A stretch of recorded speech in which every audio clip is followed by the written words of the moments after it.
एक सामान्य व्यक्ति की बेटी और एक राजा की पुत्री, ये दोनों आपस में सखी थी एक दूसरे की। तो वो दोनों बालिका, एक जमींदार की बेटी और एक राजा की कन्या, खेल रहे थे। उसी समय जमींदार के घर एक महापुरुष आए चातुर्मास के लिए। तो संत अपनी बढ़िया ठाकुर जी निकाली, उनका सिंहासन रखें, उस पर शालिग्राम भगवान को विराजमान करें, पंचामृत अभिषेक करें। अब ये दोनों कन्या द्वार पर खड़ी खड़ी देख रही थी। और फिर इन दोनों ने एक दूसरे को देख के बोला, ये वाला खेल हम भी खेलेंगे, ये खेल बहुत अच्छा है। इत्र से भगवान को बिल्कुल चिकने कर दो, तुलसी तोड़ के लाओ चढ़ा दो, पुष्प तोड़ के लाओ चढ़ा दो, फिर उनके 2 तिलक ऐसे लगा दो, आरती कर दो, फिर भोग लगाओ, जैसे हम खाते हैं वैसे इनको खिलाओ। ये खेल बहुत अच्छा, हमको भी खेलना है। अब वो दोनों बोली कि पहले सीख तो लें। तो रोज जाकर के बैठ जाती उन महापुरुष के पास और पूरी सेवा देखती कैसे करते हैं ये, और एक दूसरे से फिर बात करती, ऐसे करना है, फिर ऐसे करना। वो बोलती ऐसे नहीं, बीच में ये भी तो करना है। बोले हाँ हाँ ये भी करना है। 4 महीने उनके देखने में ही निकल गए। अब 4 महीने बाद महापुरुष का जाने का समय आया। जैसे ही जाने को तैयार हुए तो अपने ठाकुर जी समेटने लगे। सवेरे सवेरे दोनों लाली आई, आकर के जैसे देखा ठाकुर जी उठा के बक्सा में धरे जा रहे हैं। दोनों रोने लगी, बोले ये क्या हो रहा है? ये महाराज जी जा रहे हैं। इतना रोई फूट फूट करके उन महाराज जी के चरणों में छोटी छोटी लाली। वो बोली महाराज जी आप चले जाओ, पर अपने ठाकुर जी हमको दे जाओ। हमने पूरी सेवा सीख ली इनकी, हम पूरे 4 महीने हम यही तो करती थी कि आप कैसे करते हो। तो महाराज जी छोटी सी लाली है, 4-5 साल की दोनों की आयु, कैसे करेंगी सेवा? आप हमसे पूछ लो, एक एक बात हमको पता है। सुबह इतने बजे उठाना है, फिर उसके बाद ठाकुर जी को दूध का भोग लगाना है, दूध के भोग के बाद फिर उनको गर्म जल से स्नान कराना है, फिर पंचामृत से स्नान कराना है, फिर शुद्ध वस्त्र से पहुंच करके इत्र लगाना है, फिर तिलक लगाना है, फिर उसके बाद ठाकुर जी को तुलसी अर्पित करनी है, फिर पुष्प चढ़ाना है, फिर भोग बना करके पधराना है। सब आता है हमको, आप अपने ठाकुर जी हमको दे जाओ। कोई अपने ठाकुर जी कैसे दे सकता है? महाराज जी तो परेशान हो गए, बोले ये क्या होगा?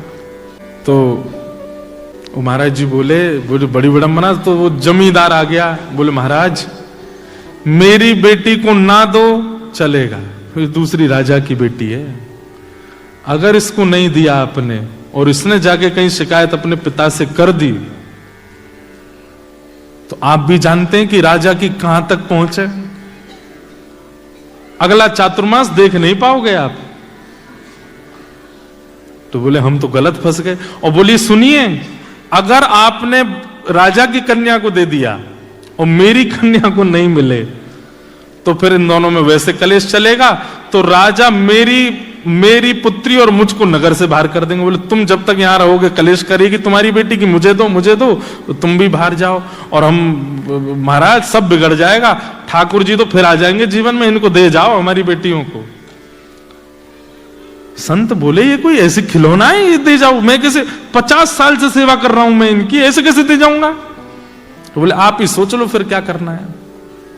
तो संत बाहर से शालिग्राम जी जैसे दिखने वाले 2 पत्थर ले आए और पत्थर ला करके वो पत्थर रख दिए सिंहासन पर और अपने ठाकुर जी उठा के धर दिए नीचे सामान्य सी चौकी पर। दोनों कन्याओं को बुलाया, बोले इधर आओ। कन्या आई, बोले अच्छा देखो ठाकुर जी कहाँ हैं? बोले ऊपर बैठे हैं। और बोले नीचे वाले? बोले हाँ ये भी ठाकुर जी। बोले नहीं, ऊपर वाले जो हैं वो ठाकुर जी हैं, नीचे वाले जो हैं ये सेवक हैं। अब बताओ तुमको सेवक चाहिए कि ठाकुर जी चाहिए? दोनों कन्या बोली नहीं हमको ठाकुर जी चाहिए, सेवक नहीं चाहिए। तो महात्मा बोले ठीक है, तो सेवक मैं ले जाऊं? बोले हाँ आप ले जाओ। सेवक असली ठाकुर जी थे। तो सामान्य से पत्थर दोनों कन्याओं को दे दिए। कन्या बोली इनका नाम क्या है ठाकुर जी का? महाराज जी बोल गए सिलपिल्ले भगवान। तो सिलपिल्ले भगवान। अब आप सोचना, ना कोई संप्रदाय है, ना कोई पद्धति है, ना कोई नियम है, ना किसी भी प्रकार का क्रम है, ना भगवान असली के हैं, केवल सामान्य गली का पत्थर है। नामकरण गुरु जी कर गए। अब वो जो बेटी थी जमींदार की वो अपने घर में सेवा करती और जो राजा कन्या थी वो अपने राजभवन में सेवा करती। और दोनों जब मिलते तो अपने अपने सिलपिल्ले भगवान की बात करते। आज तेने क्या किया? आज मैंने खीर का भोग लगाया, आज मैंने गुड़ का भोग लगाया, आज मैंने ये किया, आज मैंने वो किया। और दोनों बड़ी प्रसन्न। जो जमींदार था उसका छोटा भाई, वो उससे बहुत बैर मानता था अपने बड़े भाई से, पैसे देकर के चोरों को बुलाया और कहा इसका पूरे घर का सब सामान चोरी करके और ले जाओ और पीछे से मेरे घर में धर देना। लोगों को तो यही पता चलेगा चोरों ने चोरी की, ये थोड़ी पता चलेगा मैंने करवाया। चोर गए, आधी रात में पूरा घर चोरी कर लिया, उसमें सिलपिल्ले भगवान और ले गए जमींदार की बेटी के। और सुबह उठते ही पूरा घर तो रोवे कि हमारे चांदी के बर्तन चले गए, हमारे सोने चले गए, हमारे आभूषण चले गए, ये चले गए। और वो कन्या रो मेरे भगवान सिलपिल्ले चले गए, मेरे सिलपिल्ले कहाँ चले गए? उन्होंने कुछ खाया नहीं होगा, सुबह से भूखे बैठे होंगे बेचारे, सुबह उठते ही दूध पीते हैं, नहीं पिलाऊं तो रोते हैं, कहाँ चले गए होंगे? पिताजी मेरे सिलपिल्ले भगवान लाओ, मेरे सिलपिल्ले भगवान लाओ। पिताजी बोले यहां पूरा घर लुट गया, तेरे को वो पत्थर की पड़ी है? बोले पिताजी पत्थर नहीं है मेरे भगवान सिलपिल्ले हैं, वो खाते हैं, मैं खिलाती हूं उनको, उन मेरे साथ बैठते हैं, बात करते हैं मेरे से। बंधुओं, परिवार का जो विरह था वो तो 2-3 दिन में कम सा हो गया, लेकिन उस कन्या का नहीं हुआ। वो तो रो रो करके बेहाल, भोजन पानी छोड़ दिया, रोने लगी, बोले मैं प्राण त्याग दूंगी मेरे अगर परमात्मा नहीं आए तो पिता ने कहा देख ये सब किया धरा तेरे चाचा का है, और हम सब जानते हैं कि सारा धन उसने अपने घर में धर रखा है, लेकिन क्या बताएं समाज में उसकी छवि बढ़िया है इसलिए कोई मानेगा नहीं, चोरों का इल्जाम लगा रहे हैं, चोर ले गए। लेकिन तू तो उसकी भतीजी है, तुझ पे तो थोड़ी दया आएगी उसको, तू चली जा उसके घर जाके कहते चाचा जी कुछ 2 चाय मत दो, मेरे भगवान दे दो। तो बेटी चली गई, चाचा जी हमें पता है चोरी आपने करवाई हमारे घर में। ये सुनते ही चाचा तो बरसने लगा, तुझे किसने कहा मैंने चोरी करवाई है? बोले मैं आपको दोष देने नहीं आई हूं, मेरे सिलपिल्ले भगवान भीतर है, उनको दे दो, बाकी कुछ 2 चाय मत दो। तो चाचा ने सोचा अगर मैंने सिलपिल्ले दे दिए तो प्रमाणित हो जाएगा ना कि चोरी मैंने ही करवाई है, ऐसे कैसे दे दूं? तो व्यंग में चाचा बोले तेरी भक्ति बहुत है, तू अपने घर से चल के यहां तक आई है तो चल अपने सिलपिल्ले भगवान को बुला दे, अगर वो घर में हो तो खुद निकल के आ जाएंगे बाहर, इतना तो कर ही सकते हैं। उस कन्या ने आर्त भाव से नेत्रों में अश्रु भराए और दोनों भुजा खड़े करके हे मेरे सिलपिल्ले नाथ, यदि मैंने भाव से आपकी सेवा की हो, यदि मैंने आपसे बहुत प्रेम किया हो, यदि आपकी सेवा में कोई चूक ना की हो तो आप चल करके बाहर आ जाओ। इतना कहते ही वो सामान्य सा पत्थर हवा में तैरता हुआ आया और आकर के उस कन्या के हृदय से आकर के लग गया। देखते रह गए और सिलपिल्ले भगवान आकर के उस कन्या के हृदय से चिपक गए। वो चाचा ने जब देखे कि अपने आप भीतर से पत्थर उड़ करके आया और आके हृदय से लग गया, वो तो तुरंत नतमस्तक हो गया। बोले कि जिस घर में ऐसी भक्त कन्या है उस घर से मैं विद्रोह मानूं? सारा धन लेकर के गए, अपने भैया को अर्पित कर दिया और भैया को जाके बताई बात। तब परिवार के घर के लोगों ने ये माना, वो अब तक तो यही मानते थे कि पत्थर से खेलती है, तब उनको विश्वास हुआ कि नहीं ये तो साक्षात परमात्मा है। अब राजकन्या जो थी उसके सिलपिल्ले भगवान, उनके साथ कैसी घटना घटी? कन्या का विवाह हुआ, जिस पुरुष के साथ में विवाह हुआ वो किसी भी रूप से भक्त नहीं था, ना वो भक्त था ना उसका परिवार भक्त था। कन्या ने विवाह के लिए मना तो किया, पिता नहीं माने, विवाह कर दिया। अब वो तो बस अपने सिलपिल्ले भगवान को हृदय से लगा के रहे, बोले कि मुझे पता है ये मेरा पति और ये परिवार पूरा जो है ये बिल्कुल भी भक्ति भाव इनके चित्त में नहीं है, पर नाथ बस आप मेरे साथ रहोगे तो मैं पूरा जीवन निकाल लूंगी। अब जिससे उसका ब्याह हुआ था वो तो काम क्रोध लोभ मोह सब था उसके अंदर, वो तो इसी कारण से विवाह कर रहा था, भोग वृत्ति थी उसकी। लेकिन कन्या के चित्त में ये भाव था कि भाई ये वैष्णव नहीं है, इसको तो मैं स्पर्श भी नहीं करने दूं अपना।